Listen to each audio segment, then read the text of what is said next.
3000 सालों की खौफनाक खामोशी और मिस्र के रेगिस्तान की तपती रेत के नीचे दफन एक ऐसा गहरा रहस्य जो सदियों से बस इंतजार कर रहा था। आज हम इतिहास के सबसे डरावने पन्नों में से एक को पलटने वाले हैं। एक ऐसी सच्ची कहानी जहां बेशुमार खजाना और रूह कपा देने वाली मौत दोनों एक ही अंधेरे कमरे में साथ साथ बंद थे। तूतन खामून के मकबरे का रहस्य, एक ऐसा भयानक सच जिसने पूरी इंसानी दुनिया को अंदर तक कंपा कर रख दिया था। ठीक है, तो चलिए इस रहस्य की गहराई में उतरते हैं। समय में थोड़ा पीछे चलते हैं। साल था 1922। ये वो दौर था जब पूरी दुनिया पर इजिप्टोलॉजी यानी प्राचीन मिस्र के इतिहास का एक अलग ही जुनून सवार था। बड़े बड़े खोजकर्ता सिर्फ शोहरत और खजाने की तलाश में रेगिस्तान की खाक छान रहे थे। लेकिन सच कहूं तो उनके हाथ अक्सर सिर्फ खाली और पहले से लूटी हुई गुफाएं ही लगती थी। ऐसे में एक ऐसे मकबरे का मिलना जिसे हजारों सालों से किसी ने छुआ तक ना हो, किसी बहुत बड़े चमत्कार से कम नहीं था। लेकिन उन्हें क्या पता था कि ये चमत्कार बहुत जल्द एक खौफनाक सपने में बदलने वाला था। जरा सोचिए, मिस्र की किंग्स वैली यानी राजाओं की घाटी का वो विशाल और सूना रेगिस्तान, चारों तरफ सिर्फ उड़ती हुई रेत, झुलसा देने वाली गर्मी और एक अजीब सा भयानक सन्नाटा। सालों की निराशा और धूल भरी आंधियों के बीच जब सारी उम्मीदें लगभग खत्म हो चुकी थीं, तभी उस सूखी बंजर जमीन के नीचे पत्थर की पहली सीढ़ी नजर आई। इसी भारी खामोशी के नीचे एक ऐसा प्राचीन मकबरा छिपा बैठा था जिसे सदियों से किसी इंसान की नजर ने नहीं देखा था। वो सिर्फ कोई जगह नहीं थी, वो मौत की नींद सो रहा एक भूला हुआ काल था जो अब फिर से जागने वाला था। मकबरे की गहराई में पत्थरों पर एक बेहद खौफनाक चेतावनी उकेरी गई थी। जो भी इस मकबरे को खोलेगा, मौत उसका इंतजार करेगी।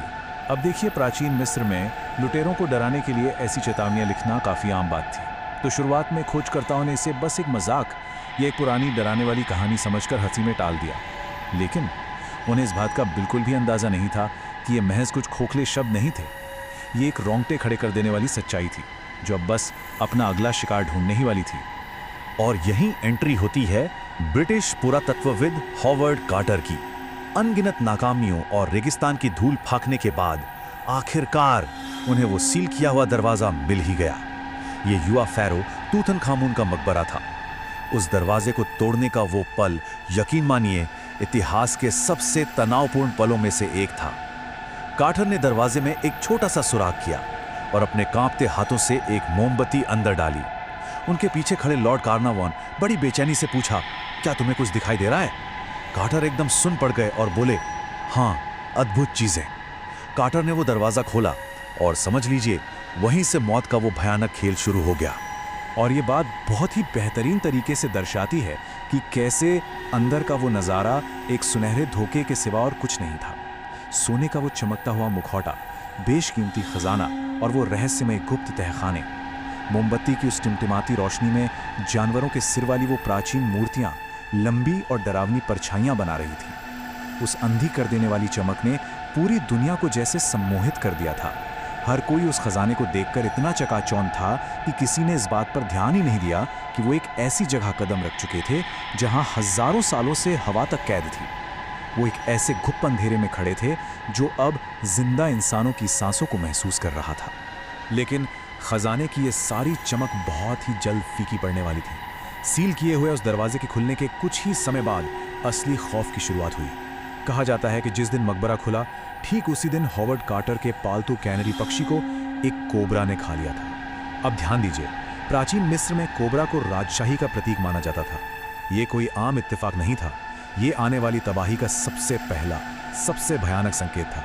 एक सीधी सी चेतावनी कि किसी ने सोते हुए शैतान को हमेशा के लिए जगा दिया है। और इसके बाद खौफनाक घटनाओं का जो सिलसिला शुरू हुआ ना, उसने पूरी दुनिया को हिलाकर रख दिया। सबसे पहले इस पूरी खोज को फंड करने वाले लॉर्ड कार्नरवॉन की बेहद रहस्यमयी मौत हुई। शेविंग करते समय उनके एक मच्छर के काटे हुए घाव पर हल्का सा कट लग गया और उससे इतना भयानक इन्फेक्शन फैला कि उनकी जान ही चली गई। और सबसे डरावनी बात सुनिए, कहा जाता है कि ठीक उनकी मौत के वक्त काहिरा शहर की सारी बत्तियां रहस्यमयी तरीके से बुझ गईं और इंग्लैंड में उनके कुत्ते ने जोर जोर से रोना शुरू किया और वो भी तुरंत मर गया। इसके बाद तो जैसे मौत का सिलसिला ही चल पड़ा। खुदाई करने वाले दल में एक के बाद एक अजीब और जानलेवा हादसों में लोग मारे जाने लगे। सिर्फ मौतें ही नहीं, वहां जो कुछ भी घट रहा था उसने सबको अंदर तक खौफजदा कर दिया था। अचानक से बिना किसी वजह के बत्तियों का बुझ जाना, जानवरों का पागलों की तरह अजीब व्यवहार करना और रात के उस भयानक सन्नाटे में डरावनी अनजानी आवाजों का आना। पूरी दुनिया के अखबारों में एक अलग ही पागलपन शुरू हो गया। खुदाई की जगह पर काम करने वाले मजदूर बुरी तरह घबरा गए थे। उन्होंने मकबरे के अंदर जाने से साफ इनकार कर दिया। उन्हें पक्का यकीन हो गया था कि फ़ैरो की आत्मा अब क्रोधित हो उठी है। उस विशाल सुनसान रेगिस्तान में मौत के एक प्राचीन श्राप के साथ फंसे होने का वो घुटन भरा एहसास पूरी टीम के दिमाग पर हावी हो चुका था। अब इस पूरी खौफनाक घटना को दो बिल्कुल अलग नजरियों से देखा गया। एक तरफ तो मीडिया था जिसने इस डर को खूब भुनाया और इसे फ़ैरो का श्राप घोषित कर दिया, जिससे पूरी दुनिया में रातों रात दहशत फैल गई। और वहीं दूसरी तरफ विज्ञान ने अपने ठंडे और तार्किक नजरिए से इसका जवाब दिया। वैज्ञानिकों का मानना था कि ये मौतें किसी अलौकिक श्राप की वजह से नहीं हुई, बल्कि हजारों सालों से बंद उस मकबरे के अंदर जो एस्परगिलस नाइजर जैसा जहरीला फंगस पनप गया था और मम्मी बनाने में इस्तेमाल हुए रसायनों से जो अमोनिया गैस निकल रही थी, वही इन मौतों की असली वजह थी। खौफ और विज्ञान दोनों आमने सामने खड़े थे, लेकिन सच तो ये था कि मौतों का वो डरावना सिलसिला किसी भी तर्क से छिप नहीं पा रहा था। आज लगभग 3000 साल बाद भी टूतनखामुन का नाम सुनते ही लोगों के जहन में उस रहस्यमयी श्राप का खौफ फिर से ताज़ा हो जाता है। इस सिर्फ एक घटना ने हमारी आधुनिक संस्कृति और सिनेमा में मम्मी के श्राप की उस मशहूर कहानी को जन्म दिया जिसे हम सब जानते हैं। 1920 के दशक का वो खौफ बस वहीं रुककर नहीं रह गया, उसने प्राचीन खंडरों और मकबरों को देखने का हमारा नजरिया ही हमेशा के लिए बदल दिया। लेकिन फिर भी ये सवाल तो उठता ही है कि आखिर एक के बाद एक इतने सारे लोग क्यों मारे गए। तो इस खौफनाक सफर के अंत में एक सवाल है जो आज भी उस रेगिस्तान की खामोशी में गूंजता है। क्या वो वाकई कोई प्राचीन श्राप था, या फिर सिर्फ अजीबोगरीब और खौफनाक इत्तेफाकों का एक अंतहीन सिलसिला? क्या विज्ञान के पास उन सभी रहस्यमयी मौतों का सच में पूरा जवाब है?